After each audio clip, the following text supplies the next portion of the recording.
Hi, friends, and welcome back to another episode of the I Owe It to Myself podcast. If you have been keeping up with us, then you are here for the second episode of our read-along series for the House of Earth and Blood, and today we're going to be talking about chapters 20 through 57. In this series, we are just doing the first book of the Crescent City series, House of Earth and Blood. And as I mentioned, this is the second episode. And if you've been keeping up with us, which I hope that you have been, you may be asking yourself, okay, the first episode was about 200 or so pages, almost 20 chapters. Now I'm coming to you with way more than like 300 pages and 37 chapters. What happened? Here's the thing.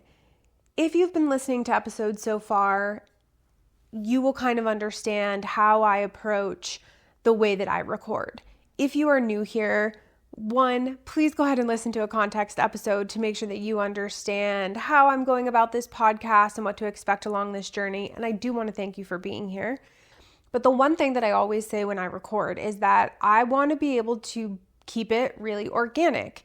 While I may have my best laid plan, if I don't feel like recording at a point when it may make sense logically, then I'm going to keep reading and record when it does. Or I'm going to stop early and record when I really feel like I have something to say, even if it's earlier than my plan may have logically said. And what I mean by that when I say logically is, and I talked about this in the first episode, so apologies for those who I hope are continuing to listen along. This is a little bit repetitive, but I want to touch on it just really briefly.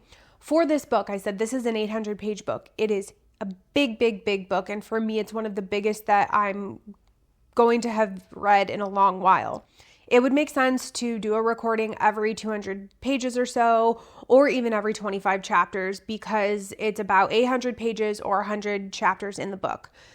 What inevitably happens, though, is that some chapters are shorter than others. Some chapters are like 2 pages, 2.5 pages. Some chapters are like 10 pages. So either way, it could work out if you want to keep to 3 to 4 episodes per book, which I said is about, on average, what I've done. And you would think that for a book this big, it would easily be at least 4 recordings. But let me tell you what my experience has been. And this is going to lead us into my beginning thoughts about this section of the book. And just also my thoughts about this book overall. When I got to the place where I was like, okay, you've read another 200 pages or so, we could record. I kind of sat there thinking about what I was feeling and what I had thought. And I was kind of coming up empty. And what I mean by that is if you have listened to other episodes that I've recorded, you will know that there are times where I am like bursting at the seams. So much has happened. I'm so motivated. I'm so invigorated by what I'm reading that I am like chomping at the bit to tell you my thoughts and feelings. And or what I've said is that it's taken me a minute to get back into reading that book because I've stopped at such a pivotal point that I almost have like this little bit of anxiety diving right back into such an intense thing. But yet I know I want to read it because the writing is so good in the story and the characters and all this stuff. So it's like, obviously I never end up regretting it, but sometimes the reading is so palpable that you have to stop just because you need that break because things are so tense. That has been a lot of what my experience has been for the books that I've read and recorded so far. And we're talking about books like the Fourth Wing series, and we're talking about books like the Legendborn cycle. And it's not just really one book in particular, it's all of them. I have had moments where things are so tense that I can't wait a more reasonable amount of episodes to record. I want to just share my thoughts, but also to where like maybe I break for a little bit longer than I intended between, the first book and the second book or the second and the third, because it's just been so much that I need a minute. But then when I dive back in, I'm like, why did you ever, wait? Or it's like you forget how great it is. Those are the experiences that I've been having. And with this book, while I've read a really big chunk for this episode, more than I had mentioned that I probably would, it's coming from a place of it being an easy read for me. And I mean that in a couple of different ways. So far, as I've been reading this book, as much as there's been a little bit of a shock factor in terms of how they describe certain things and like kind of the level of graphicness that came that I didn't really expect, the other writing and happenings that are happening that's taking place when we're not talking about, fighting or death is a very easy read for me. It is kind of light. And I said in the other episode, I didn't want to really describe it as fluffy. I didn't want to use that word, but that kind of is how I'm feeling. And so a couple of things are happening. It's quick for me to get through. The writing goes fast for me, but it's also because I'm trying to get to something, whether it be action in the book or whether it be the romantic relationship between Bryce and Hunt. I'm continuing to power through this because I want to get to something like worth getting to, for lack of a better way of saying that. Here's my problem with that. I think that I'm almost taking it for granted. And I don't think that I'm really digesting as much about it as I should. I am a fast reader by nature. I tend to read really quickly, and that is a detriment to me at times because I miss some of the Easter eggs or some of the nuggets and details you really need to pay attention to. And I know that, which is why in the first episode of this book, I kind of talked about doing a reread of other SJM books, and my thoughts around that. My speed and my pace plays into that a little bit. I can't necessarily help that, but with this especially, I think that in general, this read is a little bit of a slower pace than some of her other books, and again, just the other books that I've been reading recently or am reading right now. I don't really take that as a negative. I think it's just something I have to be conscientious of. And, to again set the stage, if you haven't listened to my other episodes yet, I was reading like Fourth Wing books and Legendborn books at the same time. And while you have a difference between more of a young adult fantasy and a like romantic fantasy, and there's a little bit of a difference in the writing in terms of being towards a younger audience and a more mature audience, there was still a ton of stuff happening in both of those books. You would have thought that like my blood pressure was through the roof reading either of those singularly, let alone at the same time. Having said that, I may have slightly conditioned myself, and I laugh about it because it's kind of silly. I may have slightly conditioned myself to be prepared for intensity at all times. And this is me just being honest about that and like working through that. It can certainly affect your experience with other books and other authors. And I really do think that that is what is happening right now. So I'm trying to stay open-minded. At the same time, I don't want to say that as if it's an implication that I don't like this story. I think that the book is fine. I'm not blown away by it or loving it compared to other books that I've read of hers and others that I've read that I've mentioned in this episode, but it's fine. And I'm not in a place where I'm not going to finish it or I'm not going to finish the series. I'm absolutely invested in continuing through. But this really is the first time where I think I'm kind of looking at this book and I'm having a hard time finding my flow with it and finding my groove with it. Now, all that to say, I appreciate that a lot of investment is going into the relationship between Bryce and Hunt. I have an hypothesis for why that could be. I think that this book is going a little bit slower and that there's a lot more time being spent on the interactions between Bryce and Hunt because they're going to stand the test of time through this series. And so there's a need to really establish this relationship early on. I also think that Hunt's going to end up being her anchor when she does the drop. And I think that they have to establish a very specific kind of intimacy to make that possible. And I don't just mean romantic. There is an intimacy in the details that they're sharing with each other about the tragedies that they faced and the loss that they've gone through and the trauma that they have. They are 100% trauma bonding. And in that, though, there's an empathy and a sympathy and a respect that's being created amongst them as characters. That is all intentional. I believe that to be the case. And you see other people seeing them and knowing like this isn't going to end well. That's a lot of what's said. This isn't going to go well. I think it's because they think that, she's still this crazy party girl and he's this, killer. And how could that not clash? And or even if they're romantic with each other, how could it not just go up in flames? I think beyond that, the role that they both play in the world, I think is going to matter much more than we know now.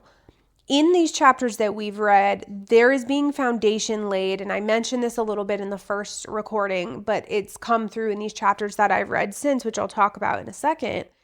There's being foundation laid for Bryce to be a very powerful being. And when she makes that drop, that's going to come to fruition. That's my guess. But even though Hunt is a slave and he had, he played a part in this rebellion and people think that they know what there is to know about him, when he visited the Oracle, which ties back to what I'm going to say about Bryce in a second, he was addressed in such a way, and even in the demon that came through that Bryce summoned, he is addressed in a way where I think that there is a lot of power to him too. And I think that when he becomes free, they together are going to be a force to be reckoned with as a couple and as a partnership. And so I think that there's an innocence in this writing of them together because it is showing how they are weaving this relationship together and the softness and the intimacy that they both require, because everything else about their life is very hard and very rigid and very graphic and loaded with trauma and death. But I also think that it's because there is this carpet being laid for more of this kind of shock and intense turn of exactly the kind of power that they are going to wield independently and together.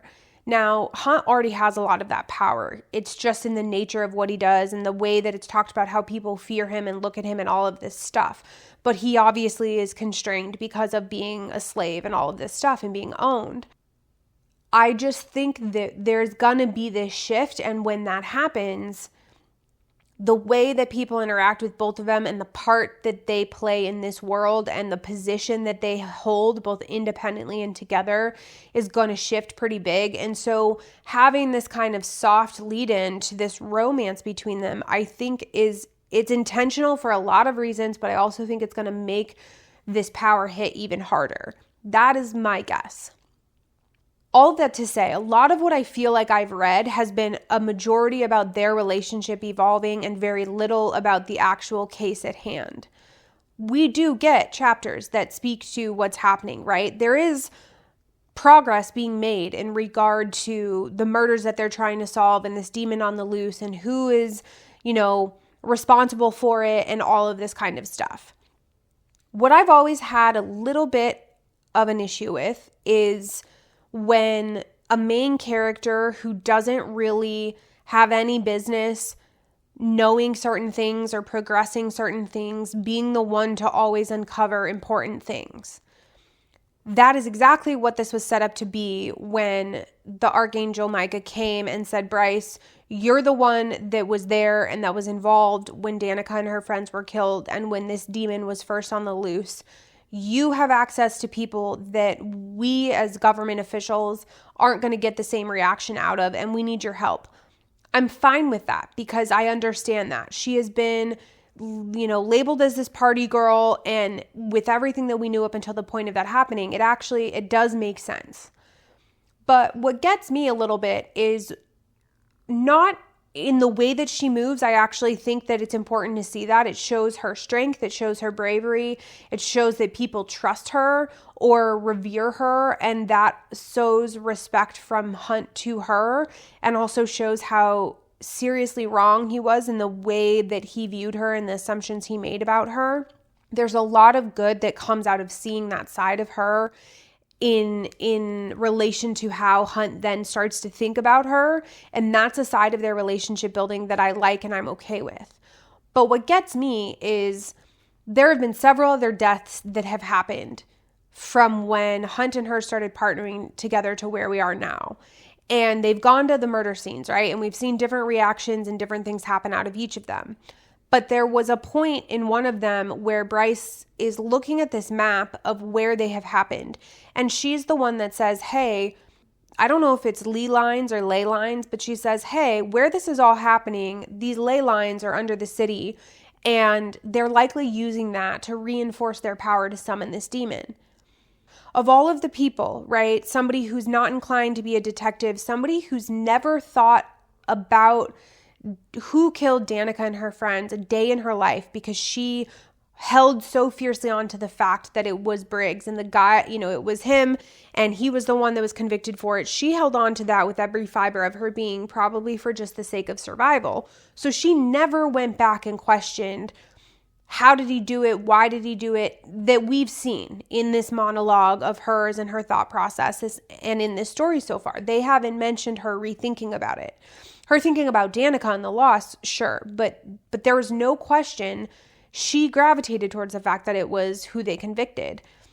And yes, she's thrust into this, and yes, she has every reason to want to solve it because it pertains back to Danica, and now knowing that they were wrong about who it was, every thought and feeling that she could ever have about it and emotion is going towards this, so she's invested.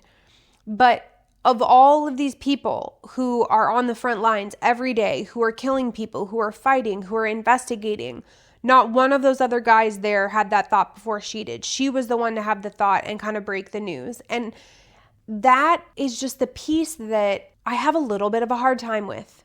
And again, I think that it is done because it is giving credit to the fact that she is smarter than people are led to believe. She is more capable than people are led to believe. And her doing that in front of these people who should be doing this who do this for a living and should know this before her, as I've said, it allows them to have a granular of respect for her and see her in a way that they haven't before. It's the same type of thing with how the relationship is getting built with Hunt, but a little bit different. Same, but different. I understand why it's there, but it just feels so far-fetched at the same time. I could probably pinpoint maybe a couple other times where that's happened. I don't think it's happened a lot, but there is just a moment or two where I'm like, you're losing me a little bit when it comes down to that. At the same time, I've been known in my recordings and the books that I've read, which so far have all had female main characters, I've been known to sit there and say, I want to see these women step into their power and show us who they are and really own their shit. Bryce doesn't have a problem doing that. She moves as a character that knows exactly who she is and her limits and what she's capable of.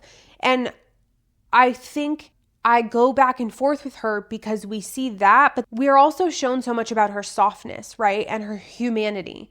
The way that she reacts to death, the fact of seeing the bodies and then flashing back to Danica, all of that shows that she is still human. She hasn't been around for hundreds of years. She doesn't do this for a living. She is very much still living in her trauma. It's only been a couple of years. And even if it had been decades, to see her friends in the position that she did when she found them, and then to see bodies and people dying in the same way, it's going to connect those dots and it's going to be very traumatic. It reminds us, though, in showing that softness in those moments of her wigging out, how human she is. And so, again, I believe it is all intentional, and I don't believe that it is done to undermine her strength as a female character, but rather to remind us of exactly what kind of character she is and that she's not immune because of the freshness of it all, the humanity of it all of what I've mentioned. But it all creates a very difficult journey for me as a reader to exactly kind of place where these characters belong. And I know that may not make a lot of sense. I just don't really know how else to say it. I'm trying to pinpoint and put a label on or like categorize how I see these characters, and it's hard for me to do. The one thing I'll say as I was thinking about that I just had a realization of just now is I think that part of it is because I know that Hunt is like 233 years old, that in my mind there's a wiseness that comes with that, and we see that a little bit, but he still feels so young. It feels as if it's a 25-year-old and a 33-year-old, not a 233-year-old. What I am remembering now, though, about SJM and the way that she approaches characters like this is some of the other Fae males that she talks about are way older than Hunt. Rhys was like 500 years old. And that came through in the way that he talked and communicated. You really could feel the age. And, he'd lived twice as long as Hunt has. So in the grand scheme of eternal life and being an immortal, he is young. It is as if you are still dealing with someone in their 30s in a way. And so I mentioned that a little bit in the first episode too, but I think that you just have to kind of reset your expectations almost regularly in this book from my perspective, because you put them in this category of being ancient fae and all this stuff, but like in the grand scheme of things, Hunt is not ancient. And so me looking at them as all being this somewhat same age group of friends and people and comrades and partners is really actually appropriate. And it's just, I don't know. I don't know that I really have the words beyond that to say that you have to kind of remember the history and what they've been through, but you also have to relate it to the wider picture. And that the youngness of some of this does feel appropriate. And I think that's the tug and the pull that I'm having. There's a lot of youngness and softness that is here, but there's also a lot of death and like intense things that are there. And those two things are not meshing as well as, I don't want to say I expected, because I didn't expect anything, but I don't know that I'm quite at the place where I'm allowing them to mesh seamlessly. There's a little bit of them being at odds for me. So that kind of vibe and thought process is with me and is how I'm reading this book, as I'm also trying to stay open-minded to allowing my interpretation and understanding of things to change and to grow and to shift, right? So I'm liking it, and I'm actually excited about the fact that I'm getting through such a big book so quickly. It's not an arduous process, but at the same time, what I'll say is I think what is making it also hard for me is, again, I'm over 500 pages in now. If you had made this already one book, nothing would have really happened. You couldn't have made what I've already read into a book because nothing's really gone down. It wouldn't be the story that it is now. So I do have a little bit of a curiosity as to why these books are so big. I could have seen SJM not wanting to do another 6, 7, 8 book series and saying, we're just going to do some big boys. But if you think about books like Throne of Glass and you put 2 or 3 of them together in one book to make like an 800-page book, and you leave them as they are, more or less, tons of stuff happened. Tons of stuff happened in them compared to this. Not much has really gone down, in my opinion. So it's interesting for me, the stark shift that she has had. As I say that, I realize this. Throne of Glass is her first series. She really went ham with that in terms of details and connections and Easter eggs and all of this stuff. ACOTAR was her second. It was still very intense and a lot of things happened, but less so than Throne of Glass. And now we're at Crescent City. So it almost actually, I'm realizing this in real time, makes a lot of sense that she is spreading out her stories and allowing for more time to do other things that she clearly wants to do, which in this case is build this relationship between Hunt and Bryce. You could also argue that you're allowing for the development of Bryce with other people. You're allowing to learn more in depth and slowly over time about her relationship with Juniper. You're allowing to see the repairing of a relationship with Rune. You're allowing to see how she interacts with her parents, her mother and her stepdad, in a way that you could have seen already, and you could have gotten to the same conclusion, but it would have been more quickly. So yeah, I guess there's something to be said for that, but I'm still in that place where I'm like, you could have still developed these relationships, and I think I, as a reader, would be at the same understanding that I'm at now of how Bryce's relationship is with all of them in a much quicker pace. And I'll give an example of that before I move on to my next point. The example is when her mom calls and she says, I'm FaceTiming with my parents tonight at 7 and they want to meet you. There's a whole chapter plus of her and Hunt having this FaceTime. And I don't really understand why that was necessary. She could have easily said, like, the phone rang and we were on it with my mom, and start the next chapter after the call had happened, and use Bryce's perspective to relate back to things that happened on that call without actually having there be a call. I don't know right now that I really got anything out of it that I couldn't have gotten in other ways. And so it just feels like, what did we spend all those pages doing? What were we actually trying to accomplish? Sure, you're demonstrating the comfortability that Bryce and Hunt have together to other people. You're establishing the kind of parents that she has, this obvious, humanness to them. You're allowing for Hunt to have an interaction with parents he doesn't have.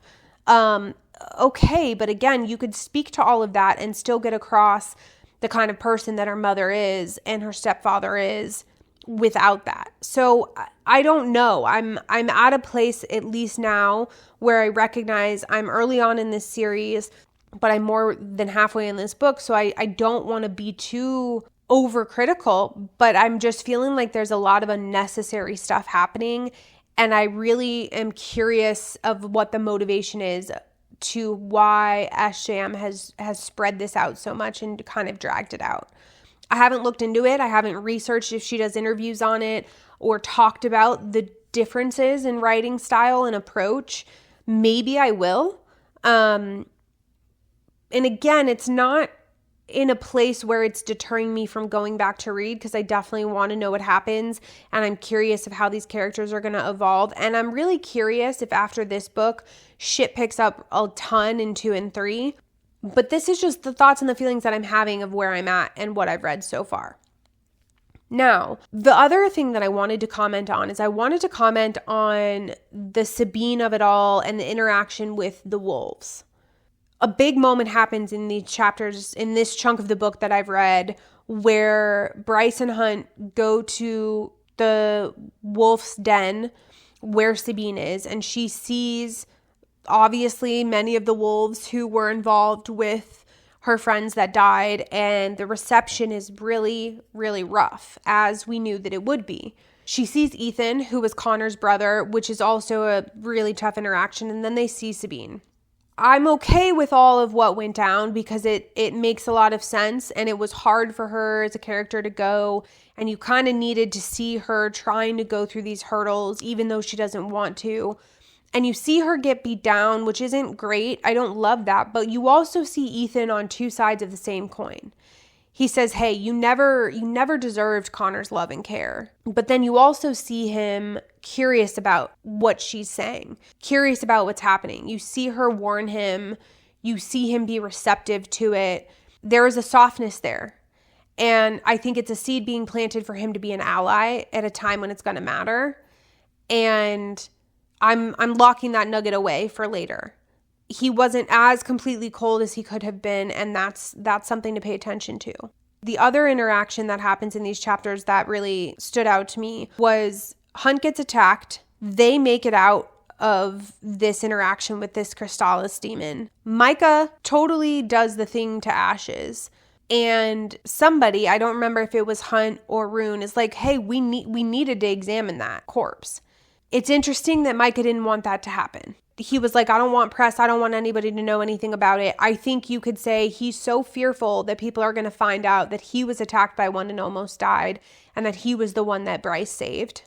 That was a bit of a bombshell, but I'm not sure what to do with that exactly yet. So you could say he doesn't want anybody to find out about that, and he's protecting his image, not only as a victim, but also as a ruler. You could also say that he's responsible, that he plays a part in all of this, and he's covering something up. It wouldn't make a lot of sense because the big argument and the big theory is that whoever's doing this wants to embarrass Micah, wants to put him in, wants to question his power, have people question his ability to rule. I don't know. There could be an angle there, but he wasted no time to wipe that thing off the face of the earth after it was already dead. The other thing is that when they get back to the house, Sabine is there immediately. And in this back and forth that they have with her, she's like, what are you talking about? I'm not the one who's summoning these demons, but I am the one who covered up the fact that Danica stole the horn. And that is a bombshell in and of itself. You're like, what the hell are you talking about? She said, for whatever reason, maybe just because my daughter was stupid and thought that she could do it and it was funny, she took the horn. So I covered it up. I will not let our reputation, though, or her reputation be tarnished. And I will kill you if you let that happen. So you realize she's coming from this place of like political, I don't want our name tarnished. You could argue she was protecting her daughter and believe her in the sense of like protecting her daughter's image. Maybe I think it's more about just saving her own ass. But that's it. The whole who took the horn thing, it's that simple. The thing that kills me, though, is there was no question on that roof of where is it then? If Danica took the horn, why didn't Sabine tell her, give it right back to me and let me just put it back and this whole thing goes to rest? They never talk about what happened to it, where did it go, why don't you have it, what did Danica do with it? And obviously we're going to get into that, I'm sure, in this book, but nothing about that came to fruition in that conversation on the rooftop. So now you're at a place where Danica took the horn, we don't know why, no idea what she did with it, even if it was a prank or whatever. But someone else is still pulling these demons, and why? Why do they want to mend the horn? What are they trying to accomplish with it? So I was surprised by Danica taking the horn.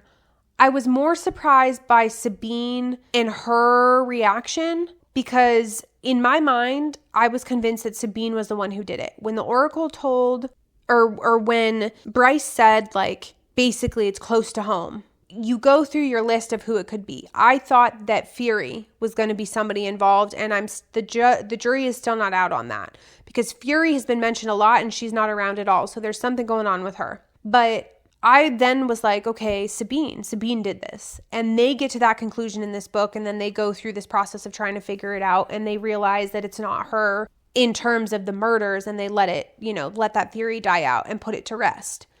Could it still be? Yes, of course. But I think I was surprised by it, but I think that I was actually kind of relieved that there was a little bit of humanity in her, because even though I am saying that I think her motivations were completely political and to cover her image, there's a little bit of motherliness that I saw in that interaction, and I'm believing she's not a total asshat and that she's a little bit of an empathetic person and cared about her daughter.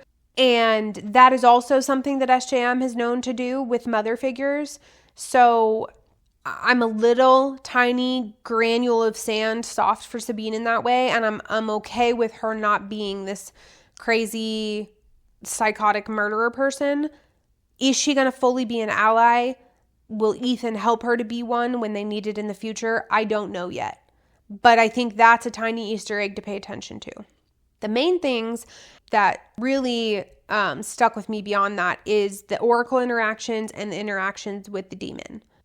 The demon that Bryce summoned, we come to find out, was there on the day that she first saw the Oracle. And Bryce tells the story of all of this stuff and how the demon was there in the form of a cat and what he said to her and how he talked to her. The fact that he showed up, however he got there, on the day of her going to the Oracle for the first time, and everything that happened means that some big stuff is going to go down with Bryce, which reinforces my theory that when she drops, she's going to be powerful as shit. He reinforces that thought in this interaction when he says, not in the interaction in the kitchen, but when he comes to her in her dreams or like after the fact. There's a moment where she's asleep-ish, half awake, half asleep, whatever, dreaming, whatever, however you want to interpret it. The cat shows up again, they have an interaction, and he says, what blinded the Oracle? And she says her response to him of like, why would a cat show up to an Oracle, or whatever their little back and forth is. And he says, the daughter of the Autumn King blinded the Oracle.